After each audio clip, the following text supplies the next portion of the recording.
People don't resist change. I would argue that what people resist is, unsustainable change, change for the sake of change, change without explanation, or continuous improvement. If we're not willing to take feedback from ourselves, how are we telling everybody else they need to do? We don't care about creating learning outcomes just to have a pretty graph and say we have learning outcomes. It's all about culture.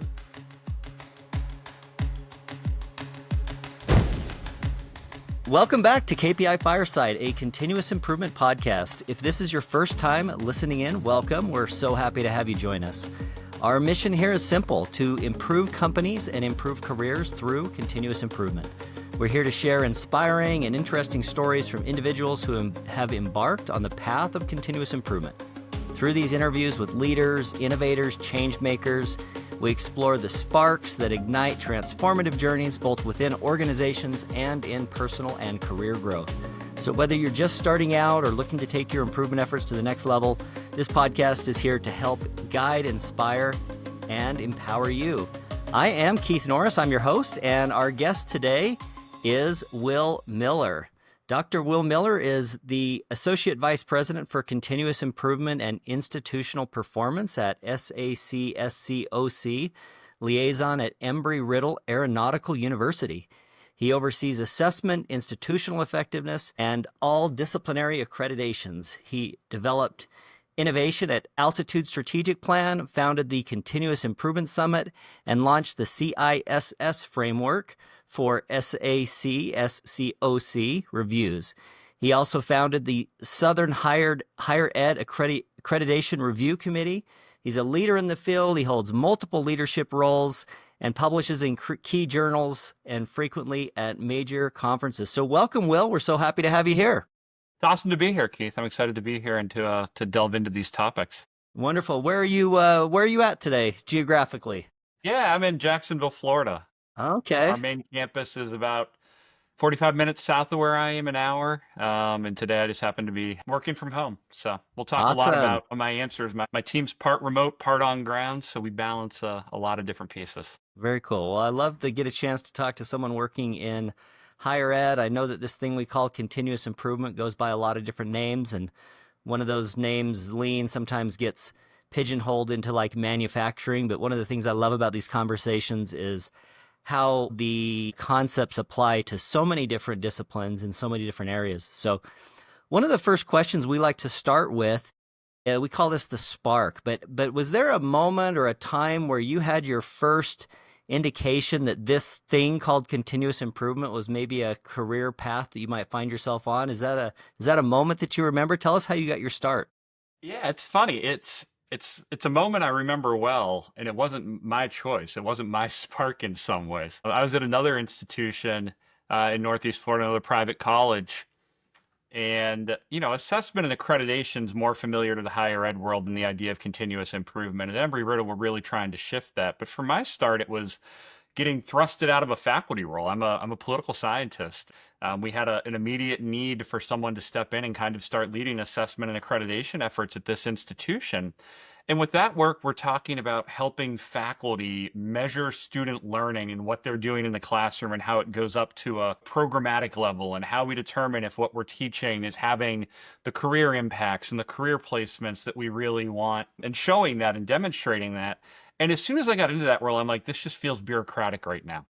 So at that particular institution, it was really my dive in, and it started with a staff member leaving and them looking around the room and deciding the poli-sci guy was the one who was ready to take the baton. And I was ready. And I can't lie, Keith, with what's going on in the world today, I'm happy to not be teaching political science to college students anymore. Yeah, there's a lot of landmines in the just a few stuff right now, isn't there? What are the parts of this continuous improvement discipline that you find most relate to the work that you're doing in higher education? I mean, so much of it is helping people identify roadblocks and work their way through them, and they change from day to day. And I'm incredibly lucky. I work in an amazing institution at Embry-Riddle. We're forward-thinking, we're innovative, we focus on aviation and aerospace. We always have new things. So I work with people who want to do better. And in the higher ed space, what makes the continuous improvement work so meaningful is you have different contexts all around even, our campuses. At Embry-Riddle, we have, 3 campuses. We have 2 residential campuses, and then we have 130 sites across 28 states and 8 countries. People are in different places. I have places where, the continuous improvement works about polishing. We're already where we want to be, and we just want to figure out how to make those incremental steps to get better. And I have others that will say, we're starting off in this and we have big gains to make. So we're almost building so we can get to the point of polishing. So, we spend a lot of time in my role, things like journey mapping, being able to sit there and think about how does a student progress from, first hearing about Embry-Riddle to hopefully graduating and getting a job. Or it could be looking at processes and figuring out where are the sticking points and how do we work around this and how do we ensure optimal opportunities for our students to do well, which is the true measure of whether we're doing well institutionally. Yeah, it's so interesting. As you talk about accreditation, I can't help but think, I find a lot of the work in continuous improvement is this tension that exists in this space between, on one hand, you would say like standardization, right? Like we have a standard, we want that standard to be followed. Accreditation is very much about making sure that we meet this standard, right? So it's about keeping things the same. And then you have this other tension in continuous improvement, which is kind of counter. It's like, well, how can you make improvement if you don't try something different, right? So I find it's one of those like areas where you have this tension, and the right amount of one tension versus another varies a lot based on organization or entity, or you might even say culture. In some of the research that we did, I've seen that you have some conversations about connection culture. Share with us some thoughts about culture or connection culture in general and how culture is a part of it. And it's so funny, Keith, that you mentioned this because, next week, it'll be over by the time this airs and folks are listening, but we're bringing finalists down for an accreditation associate director position. And one of our interview questions we went through in phone interviews was exactly what we talked about. How do we innovate while making sure that we still meet those minimum standards and expectations? Because our accreditation bodies have not kept up. I mean, they all mention continuous improvement, but for continuous improvement professionals and people who really want to see it used to progress, they're not talking the same language or the same expectations. Culture is everything about this. When I took the job at Embry-Riddle a little over 2 years ago, my title was AVP for Assessment and Accreditation, or it might have been Accreditation and Assessment. I forget the order. And within 6 months, we got a new provost who's incredibly innovative and forward-thinking. And I was like, nobody wants to talk to the assessment and the accreditation guy. This is bureaucracy. This is meeting standards. And I'm working with faculty and staff who are so far beyond that type of work, where they're just innovative and they're thinking in directions that, the minimum standards cannot possibly address. And they're rightly bored by the things I'm asking them to do. So we've got to reinvigorate this. So we made it about continuous improvement because that's what we care about. We care about what are we doing. We don't care about collecting data for the sake of collecting data. We don't care about creating learning outcomes just to have a pretty graph and say we have learning outcomes. It's all about culture. And I think a lot of my staff's role on my team and our team and everybody that works on this at Riddle, our job's to make it so that that tension isn't felt by faculty and staff. I want them to dream big. I want them to go do the things they think will improve and help. And then our group can sit there and handle the bureaucratic piece. We can make sure we're doing what the accreditor wants and we can translate it back and we're not, stepping out of bounds. We want to, compliance is key and important. But they shouldn't be worried about, I want to do this really cool new program, but I'm worried that, SAC COC might not like it. You do the new program, I'll handle the paperwork. Like we can figure that out. You guys are with the students and dreaming this up. Let us help empower that and drive it. And that doesn't happen without conversations and building that trust and knowing what people are passionate about. I find that this idea, I use the label continuous improvement to refer to everything from lean to operational excellence, even agile and strategic planning, all sorts of different things. And I know sometimes there's, I guess, some people would say that lean is a religion or it's a program. And, there's a lot of things that people get right or people get wrong. But I think at some level, the idea that continuous improvement needs to be a core value in an organization. And I see you nodding your head. So I'm wondering if continuous improvement is actually a core value at Embry-Riddle, or if there's a different word that's used there. Yeah, and it's not a core value today. I'd argue it should be, obviously, but for us, it really falls into the innovation piece. We're not satisfied. We're never satisfied. We meet goals and then we raise the bar on the goal to make sure that we keep moving forward. So I think it falls into the way that we envision innovation. And the only way we can innovate is to just continually keep pushing to get better. It's the first institution I've ever worked at in higher education and the first I've worked with where they're not happy with minimum benchmarks, even on some of the more bureaucratic stuff. They tell me they want 80% of students to meet an outcome in a particular program. They have 82 and they're like, we could do better than that. Like we might keep the benchmark there so we feel safe, but man, we're not going away happy because we're at 82. We want to know what's going on with that other 18. Are there reasons? Are there things we can fix? Are there things we can address? And you're right. I mean, people think lean's a religion, all of these different frameworks, different change management frameworks. One thing about working in higher ed that I think is unique from corporate manufacturing, those areas, I'm not going to be successful if I come in and say, we're going to follow lean principles across the board. I'm going to have pushback. I'm going to have, I'm working with hundreds and hundreds of faculty and thousands of staff. It's about figuring out what type of language and model is going to work for them at that time in delivering something that feels tailored to the type of work they're doing and how they're doing it, and getting that buy-in. So, you have folks that, we talk about lean principles with that would never know they're being talked to about lean. We keep the language out of it, or we use the parts that we need. And we have folks that, we're not even necessarily using established frameworks. We're just kind of trying to get them into gear and seeing like what's something you can do better. I mean, we have open conversations with faculty and staff sometimes where it's like, what's something cool you did last year that we didn't know about that had some type of positive impact?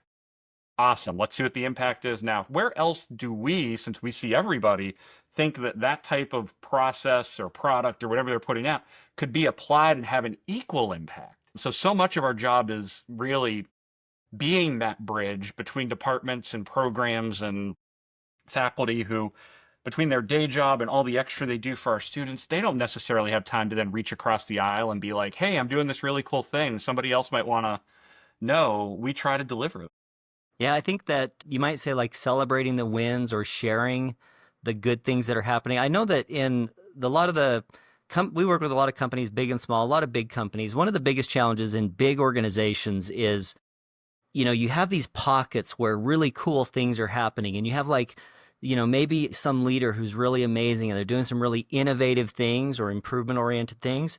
But then over here, you've got somebody who's struggling and doesn't even know what's possible. And so I think that what you just talked about there is really interesting. Like there's a real job to be done, a function of sharing that wisdom, that knowledge, those learnings, those wins, depending on how you refer to it. And it sounds like you might have some questions that you use to extract those.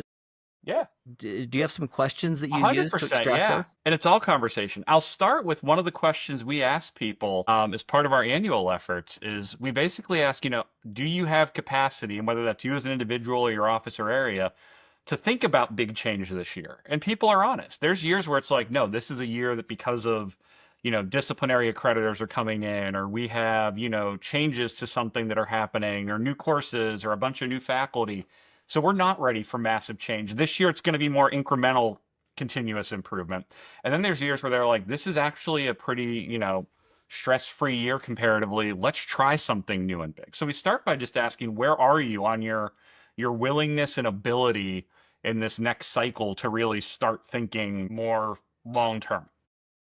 But then when we get into the conversations with everybody, it's kind of what I was saying, where it's, for faculty and academic programs, it's, what did you want your students to learn?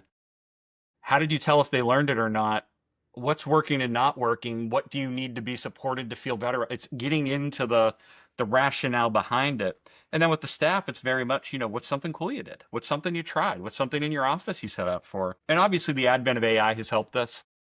Yeah. Historically, this would all be them sitting down and like filling out templates, and we'd have all this information laid out, and then we'd have, 700 reports, and we'd be like, oh, this is cool, this is cool. With AI, what we do now is we do what you and I are doing right now. We call them up and we talk for an hour, and then at the end of the hour, we have an AI agent that strips the transcript and fills out their template form. So we just talk about like what are the barriers, and it does that, and then they can back check it and make sure, this is what it's showing. So we're launching that this fall as kind of a way to make this even more impactful and more opportunities for us to consult and help and figure out what's really going on. Because, like anybody, and I don't blame faculty or staff at all, I'll talk to you for an hour about this. If you sent me these questions and asked me to write answers, you'd get like 2 or 3 sentences to each because it's just a different dynamic having a Yeah. conversation with somebody and getting follow ups and getting to what we need versus sitting there by myself being like, oh, how do I do this? I do this and this and this. Like, just a totally different culture form. Absolutely. Absolutely. That's very interesting. You touched on a couple of things that I want to drill into. One of them, I find that metrics, sometimes people call them KPIs, some people call them, I mean, we use the term metrics around KPI Fireland. I'm curious, I would imagine in your role that you probably have some metrics that are like really great, you're happy that they're there, and then you probably have some that feel like they're maybe burdensome. They're like, I don't know why we track this. This is really silly. Are there any that come to mind that you've either found are really great? Because I find sometimes these metrics can give insights across industries as well. What are some of the metrics that you Yeah. run into?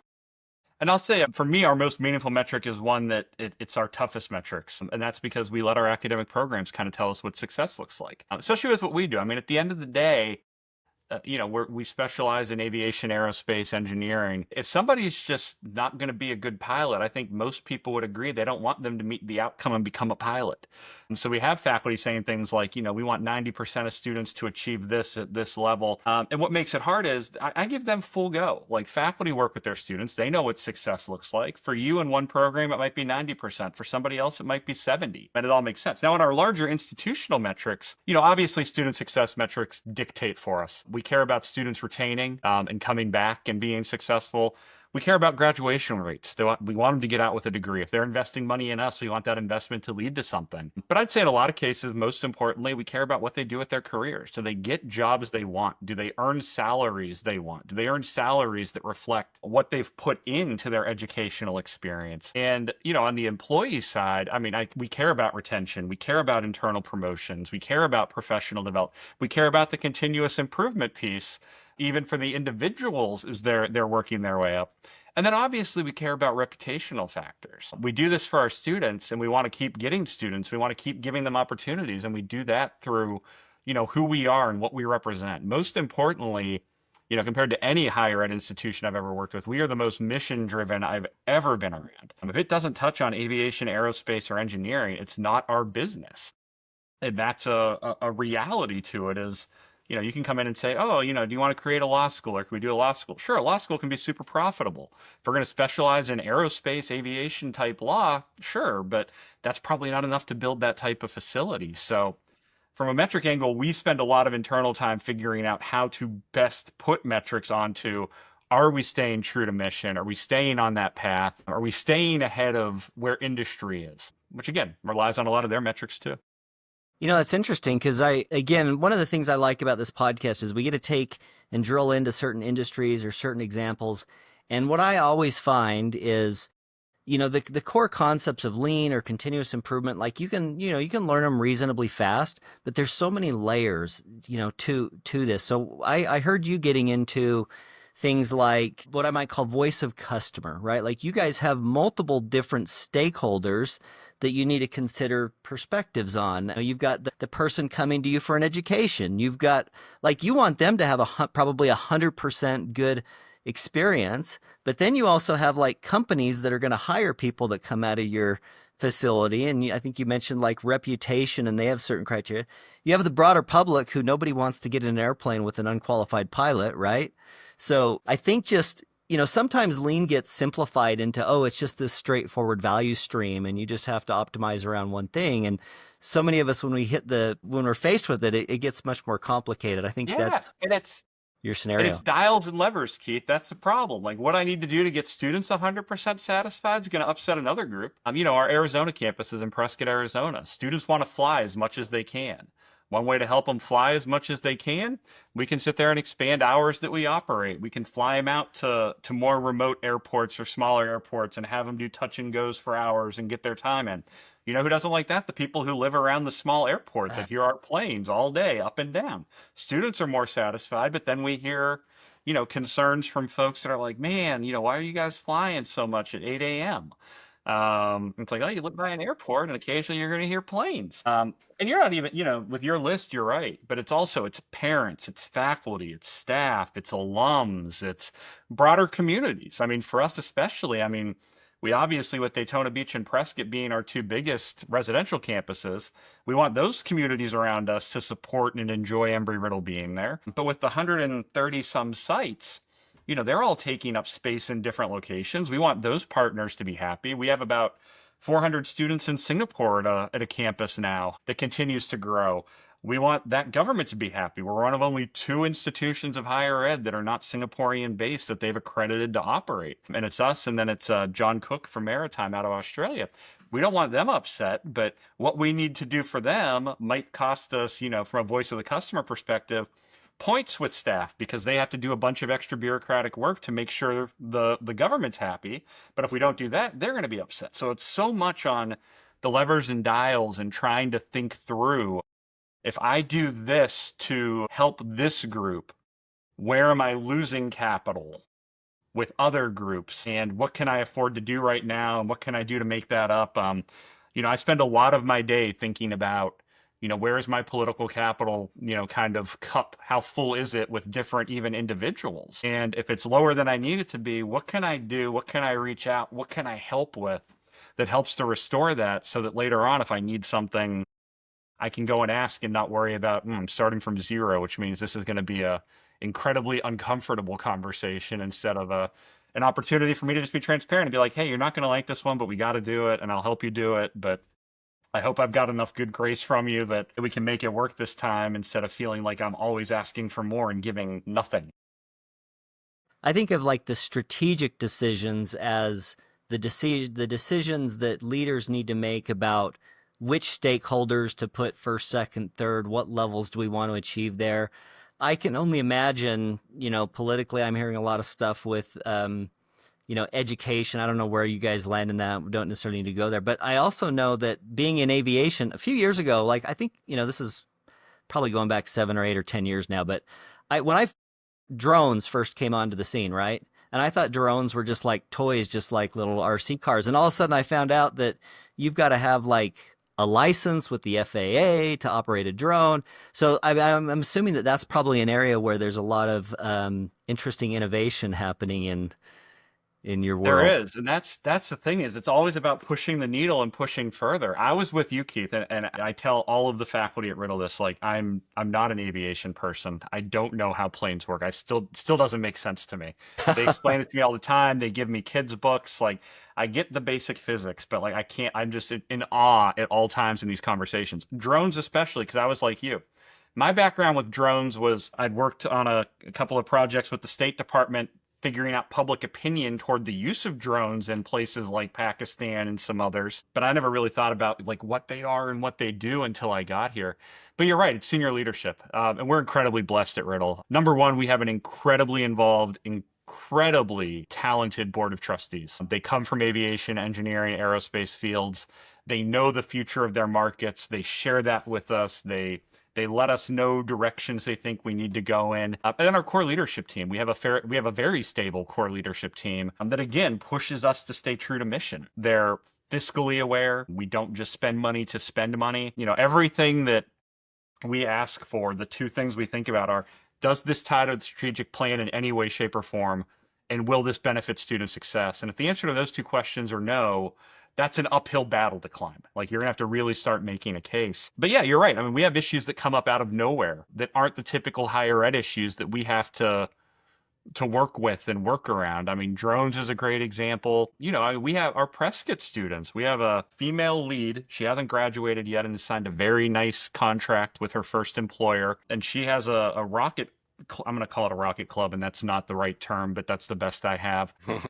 But they're sitting there and going out into the Arizona desert and launching rockets 40, 50,000 feet into the sky. Wow. And she has one she's working on for this summer that can get to 100,000, which would blast every record for collegiate-based, just amateur building these amazing rockets. I mean, again, I don't understand the math and science behind it, but we have to think about things like we need to make sure we're cleared to launch a rocket up 100,000 feet on this particular day, and we're not going to accidentally go causing air problems in some way. You're not gonna trigger a news story from some Yeah, unknown we want to flying trigger a object. positive news story, not a oh no. But we also, and I think it's important, Keith, because we look at this from all sides. We also know things go wrong in aviation and aerospace. We have the Boeing Safety Center on campus. Our director there is Robert Sumwalt. He was chair of the NTSB. He knows this inside and out. And Robert has taught me, without knowing it, probably more about aviation than anybody, because from his NTSB time, his LinkedIn is just full of, talking about things that have gone wrong in the past that he's seen or experienced, and safety measures and how we change and make things better. Because, every time something goes wrong in aviation, we're immediately sitting there figuring out what went wrong and what can we do to help students be prepared. And that's so key, is that there's recognition of there's so much innovation that can happen, but there are those things we just need to make sure we know and keep in mind. What are some of the companies that might look to hire some of the graduates from your programs? Yeah, I mean, it's all over the place. I mean, obviously we have an air traffic control program on both campuses, and a lot of our students go straight into the ATC, so they're working for the federal government. And from an engineering perspective, you have Boeing, Raytheon, the big engineering firms. And for the pilots, I mean, it's open season. You have some pilots that will go to the Caribbean at first and get their hours and do kind of island hops. You have others that go into the regionals right out. You have others that go in and become charters just to kind of build their hours and get seat time so they can get the jobs they want. But, I think most of them, their goals are either getting into, commercial airlines, whether that's cargo or passenger air. That's obviously our big hope, is that part of it's where do students want to end up? We have to add that too, where it's, the reality is we have some students that their goal is, I want to fly for somebody like UPS or DHL, and I want to fly long distance. So give me like Dallas to Sydney, and I'll fly twice a week. And since I'm doing cargo, I don't have to worry about passengers and delays. And if I want to go up, I don't have to worry if it's going to be a little bumpy, if the plane's safe. You have others where the dream's been since they were a kid that, they want to be Sully. They want to be the commercial air pilot. They want to be flying people and having that opportunity. So we try to figure out where they are and what they want to do, and then go from there. And that's the aviation side. I mean, we also have aviation business. So you start getting into, the business around aviation, the idea of leasing planes, and how do we figure out, what residual values are, and lease terms, and buybacks, and intercells, and airport management, airline management, whole different side of how do we actually operate these things. We have a program on our worldwide campus that focuses on implementation of baggage systems. How do we design and make baggage systems more efficient and more effective? So lots of opportunities. That's interesting. I'll tell you, Salt Lake City, the international airport closest to where I live, brand new airport within the last couple of years. And I'll tell you, they have a new Kanban process as you go through the airport security that's really incredible. The little bins, they pop up and then they just go through this little conveyor belt. And it's one of those things where I go through that and I see, this is a great implementation of Kanban and queuing and just so many of these skills. I remember traveling through the airport with a friend of mine who was a Lean Six Sigma consultant and was looking at just the queuing process that the airport was using. And it's just, there's so many lessons that's in this methodology that sometimes it shows up in the way people organize their break room, their garage, their sock drawer. Sometimes it's, I can tell you, I mean, there's no touch point in an airport that we don't have programs that could touch. I mean, if you go, we have Homeland Security and Intelligence. We have folks with TSA. You mentioned the Kanban piece. I mean, we also have up to the doctoral level in human factors. So I mean, while we have pilots learning how to fly the plane, we have folks that are figuring out where do we optimally put things in the cockpit to minimize the opportunities for error and delays. So like we're looking at like, where do the buttons go? Which buttons do we need? How do we build this? So, I mean, it's the thought process, it's the design. But from the second you walk into an airport or pull up to an airport to the second you land, there's a very high potential that an Embry-Riddle grad is impacting your journey in some way, shape, or form. I mean, the odds of doing, let's say you're doing 2 flights, like say it has a layover, the odds of not having a Riddle pilot or a Riddle air traffic controller somehow involved is probably less than, 30%. Like you have a great chance of interacting even though you might not know it. Well, I do find it really interesting and intriguing. I've used airplane cockpits, pictures of the airplane cockpits as good and bad examples of visual management, and also the idea like if you don't know what you're looking at, you don't know what to do with the information. And also I think as you move around airports, there's so many good examples of visual management in the way that the planes are managed, et cetera. So it's just, again, it's just that reoccurring lesson that there's so many different disciplines. For some people that are in a career in one area, this skill that we call continuous improvement, you might have learned it in a shop as a line operator, but it can transfer so well because we're talking about processes and even visual management. I'm primarily in the software space, and so much of what we do has an element of the visual management in it. So I find it super interesting. Yeah. One thing I want to ask you about, you mentioned that you've got some leadership programs. I'm sure that culture and leadership is a key part of what you guys would teach there. I don't know if this is a fair question, but I would imagine that you guys have done some case studies on culture. For many years, I know, like, for example, Southwest Airlines was often referred to as an example of great culture or a certain strategy. More recently, you've got things like Boeing and problems with culture. I don't want you to throw anybody under the bus that you're not comfortable with, but I'm curious if there's any lessons or examples of case studies that refer back to this idea of culture. Yeah, and that you're absolutely right. I mean, we have partnerships with all of these groups, so I'm not. There's nobody to throw under the bus because I mean, this stuff happens. I mean, we all know that culture's good some places, it's bad some places, it ebbs and flows over time. From the case study angle, though, yeah, it's all about culture, and I mean, you can look at how culture plays impact on the aviation, the engineering side, all over the place. I mean, you look at culture. I'm going to butcher the year, 1980s, one of the big more recent plane crashes came down to understanding of culture. You got a co-pilot due to cultural differences who was uncomfortable telling a captain that he was making an error. So instead, he sat and deferred to the captain, and they took the plane into the ground. And it was literally, in the end, part of it was just an unwillingness to challenge because of cultural misunderstandings in that case. So culture we see in all places. And as you mentioned, with like the idea of just being in an airport and thinking about the processes at play, the systems at play, the larger system.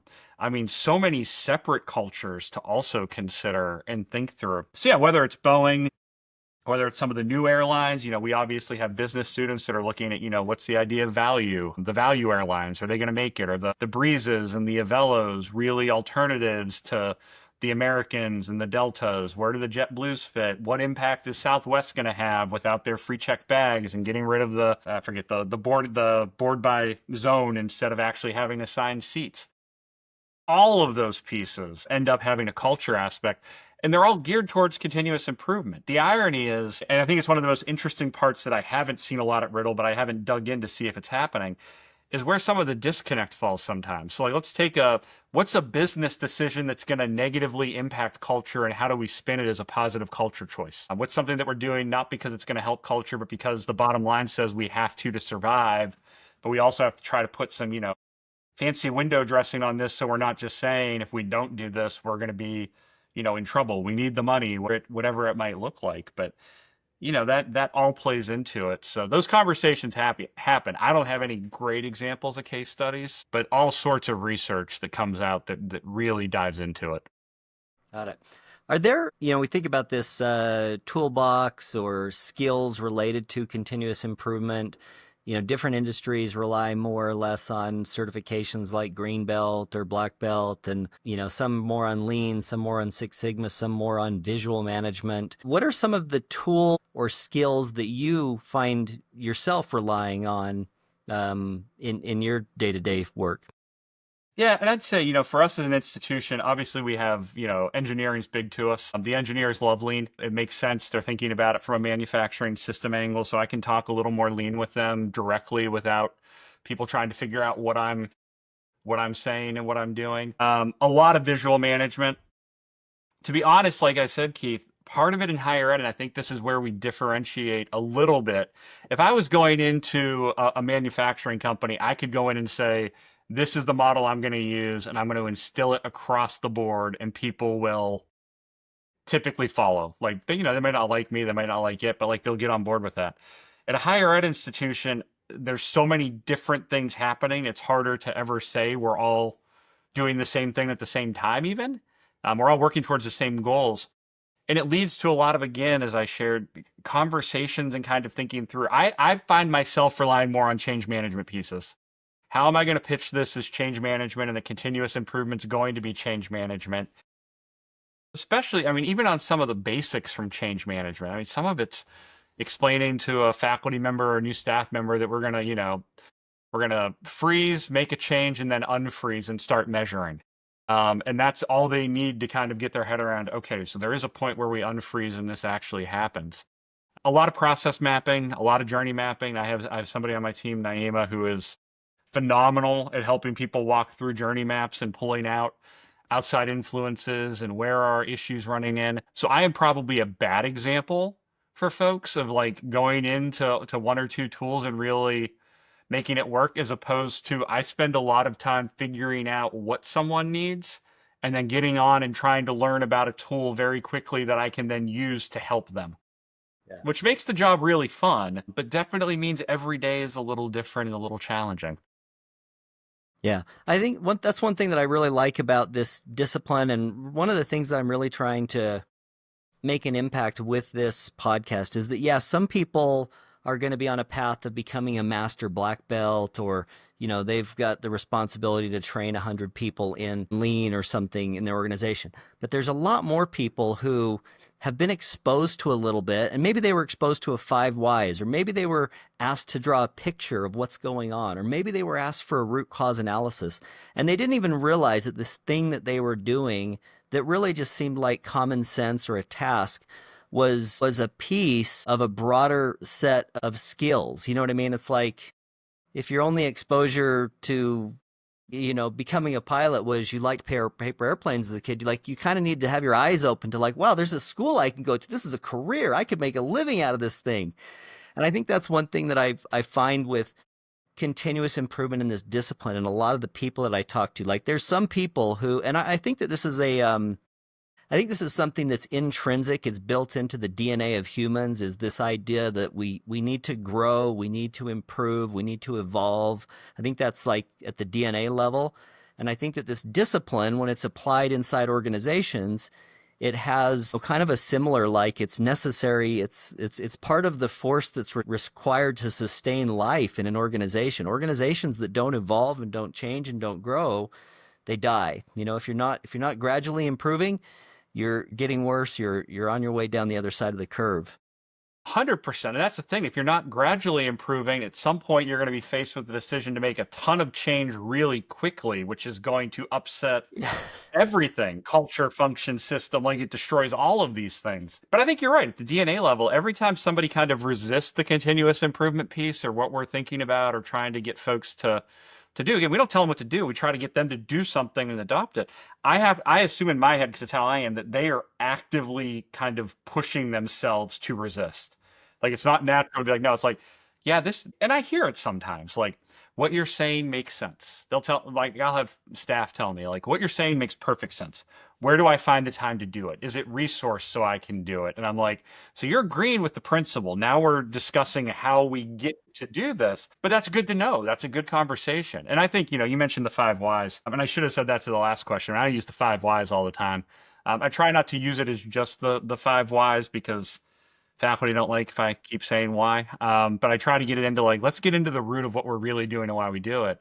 And on that assessment side, it's what we're excited for in the fall, where if I can use the conversational piece like this, it's a lot less off-putting top down. If I ask in a podcast, like, why are you approaching it this way? And have you thought about doing it this way? That's way more conversational and inviting than, having a text box that says, please justify everything you said you're doing in the box before this. Like that feels like I'm auditing. Yeah. And again, nobody's ever happy to talk to the auditor. Let's be honest. Like nobody's enjoying that conversation, even if it goes well. So I think you're right that the human DNA side is to keep improving. And I mean, that's not to turn it into, but I mean, that's evolution. Like we know that we have to evolve in some way. And the options are, do we do it over time and take ownership of it and be able to tackle the small questions and dot the I's and cross the T's and know what the positive and negative externalities are going to be from the decisions we make? Or are we going to get to the point where our choices are massive structural change, fire 40% of your workforce, change your mission, or to your words, die? And that's a very different scenario to be in. Like nobody's having fun with either of those options. Yeah. And then you look back and you're like, my God, I could have over the last 2, 3, 4 years been making smaller changes that would have been less impactful, that I could have, to my earlier conversation, that I could have kept building back my political capital while I'm doing it, as opposed to now I'm not just draining it, but I have no chance of ever regaining it in either way. If we make that type of massive change at the last minute, I've lost, my following. And if we die, it doesn't matter if I have political capital. Yeah. And there's an interesting quote. It goes something like, humans don't necessarily resist change. We just tend to resist being changed, right? Nobody really likes to be told you need to change or you need to do this, but there's an interesting exercise I've done with a group of people that I'll share here is you ask somebody ask a group of people what a good day is. And a good day for a lot of people usually sounds like solving a problem, coming up with a new idea, implementing something, fixing something. You ask them what a bad day is, and it usually sounds like having some major problem, having something they were working on, have the rug yanked out from underneath it. And the interesting thing about that little exercise is that you realize that it's the same things that happen in between a good and a bad day. It just depends on which side of the change you're on. Are you the one with the idea to fix the problem, or are you the one feeling paralyzed by the problem? 1,000%. Yeah. So I like that you brought up the change management component, because I think, again, part of what we're trying to do here is to shed some light on it's not just one discipline. It's not just lean engineers that make this thing work. It's not just an HR department that cares about change management and people's feelings. It's not just about strategic planning. It's not just about finance KPIs. Like, there's a discipline that has to blend a lot of this stuff that is a skill set that can really help people advance their careers, as we mentioned in the mission.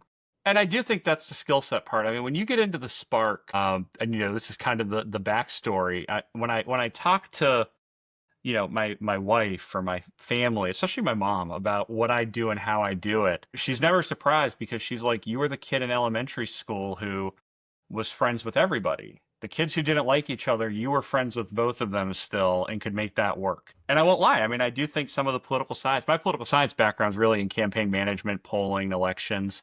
Mm. It's being able to talk to people and meet them where they are. It's being able to give the same general message, but fine tune it. And that's a lot of what this is. People need to hear different things to get on board, because that quote's amazing. I mean, I absolutely agree with it. Like, people don't resist change. I would argue that what people resist is, unsustainable change for the sake of change without explanation, change without transparency, change without, how is this going to help me do something better?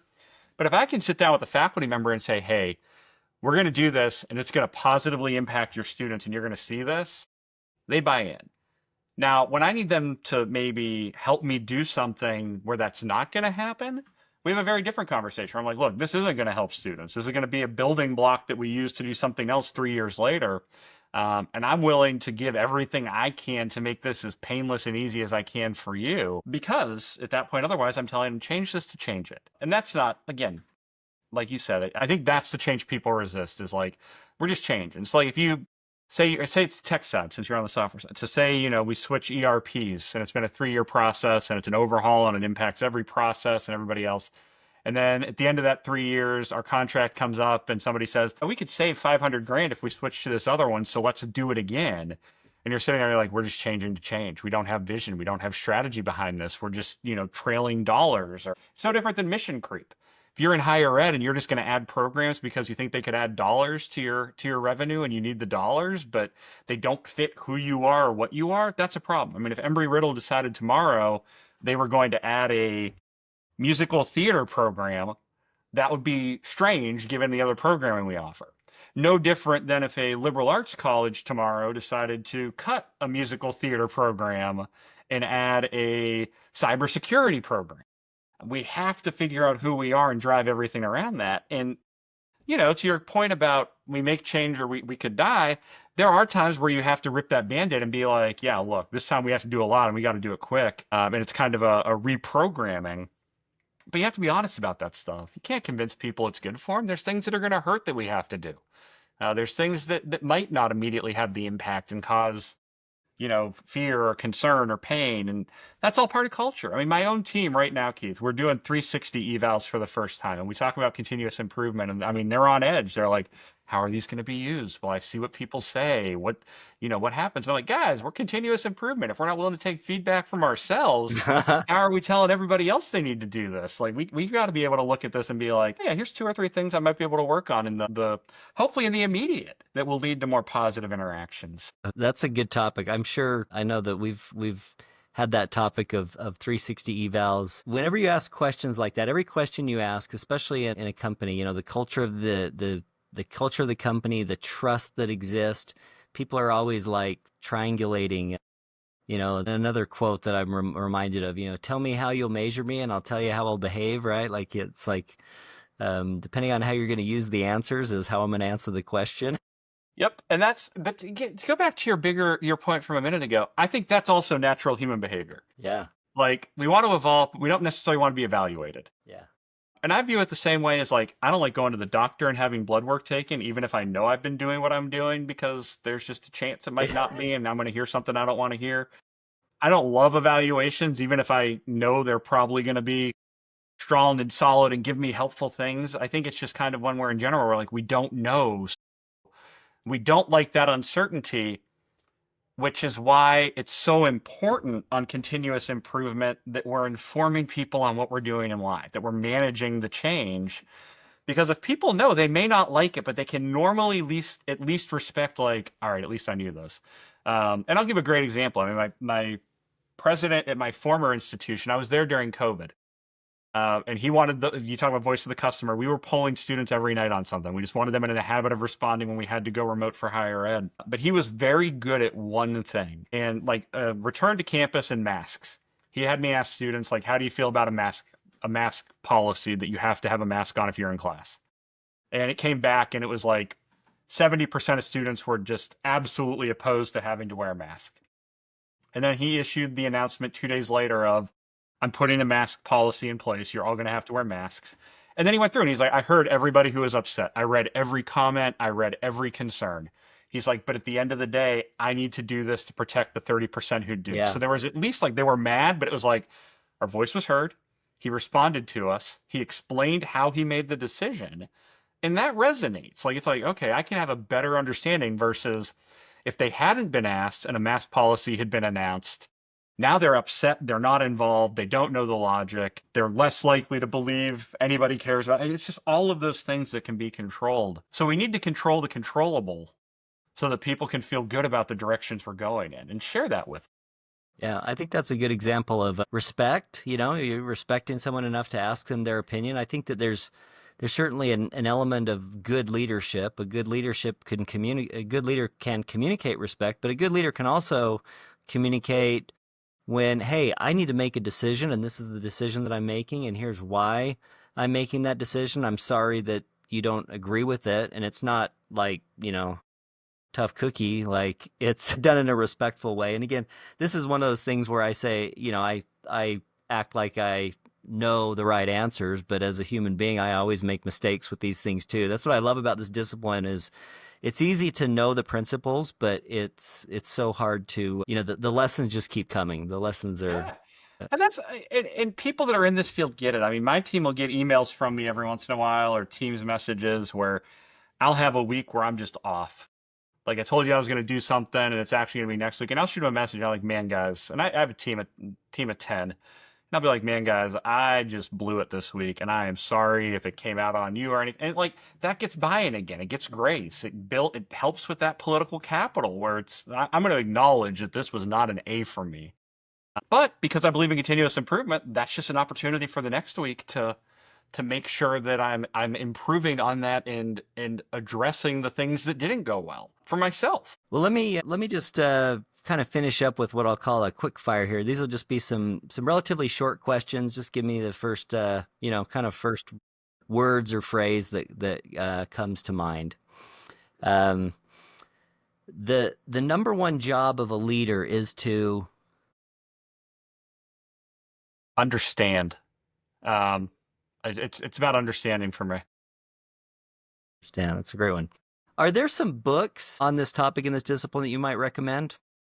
The book I recommend, it's not going to be exactly on continuous improvement, but I'm a big fan from change management of Cotter's work. I know a lot of folks are familiar with John Cotter's stuff, but his 8 steps are the ones that I'm able to most go back to and explain things to folks that are either not on board or not understanding. And so I'd point a lot of people towards Cotter, and it's going to be the change management piece. So you're going to have to inject the continuous Yeah. improvement. But if you get lean, you can see where it fits into Cotter.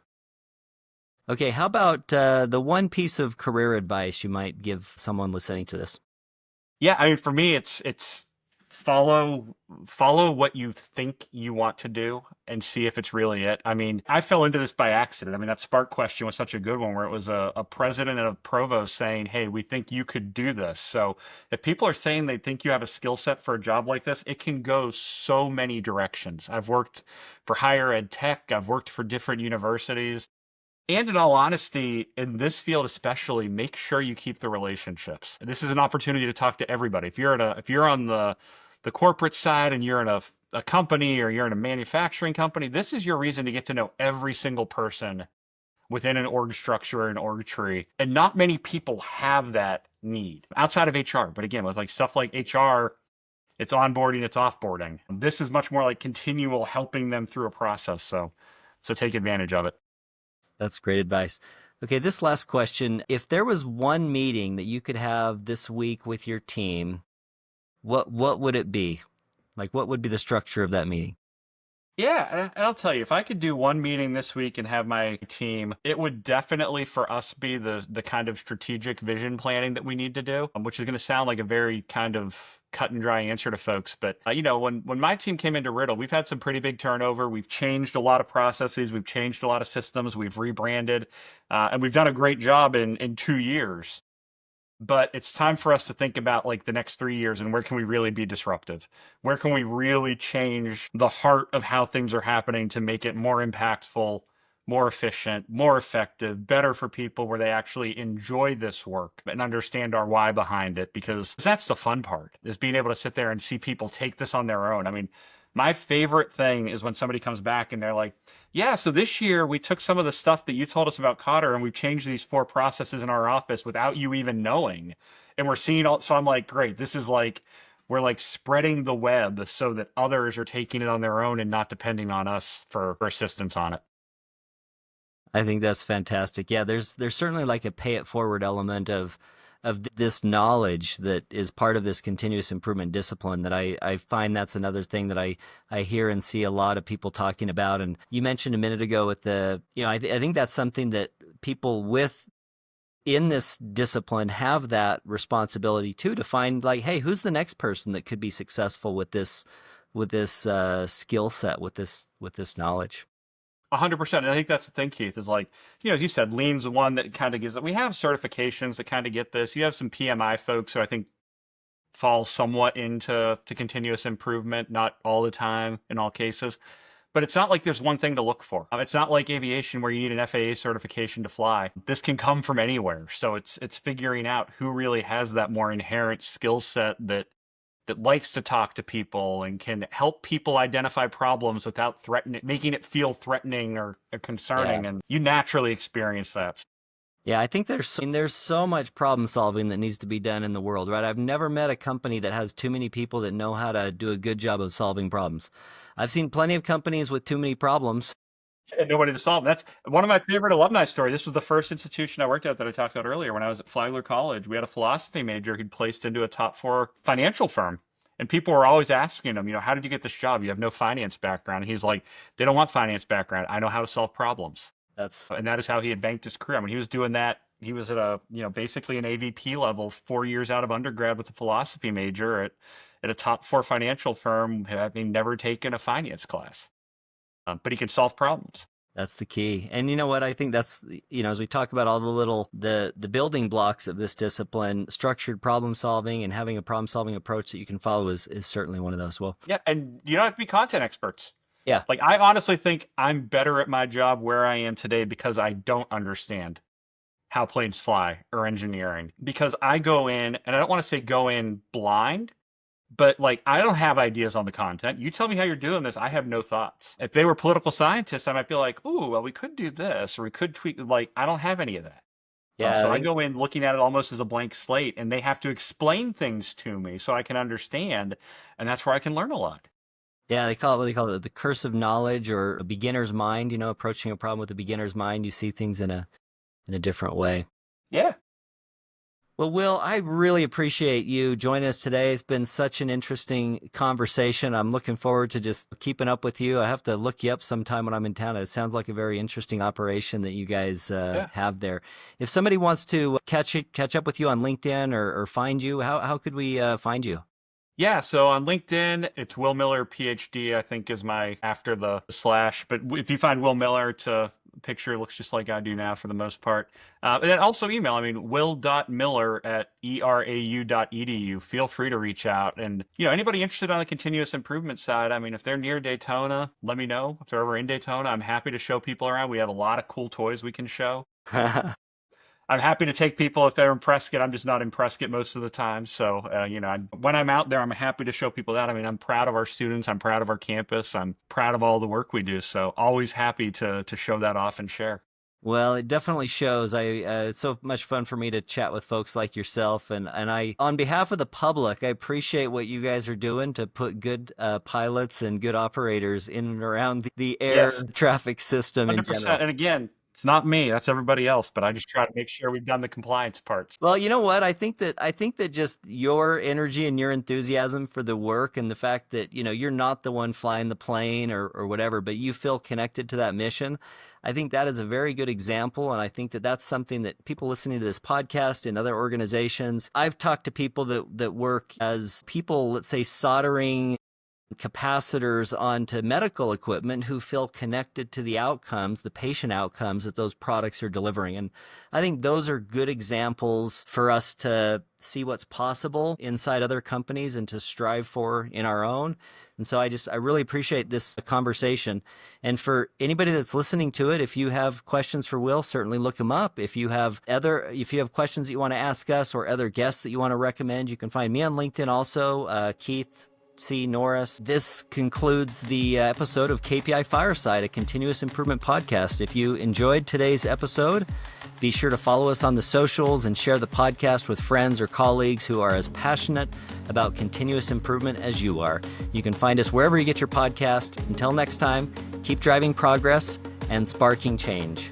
This episode is brought to you by KPI Fire. KPI Fire is continuous improvement software. KPI Fire helps you align strategy, drive execution, and engage people, all in one powerful software platform.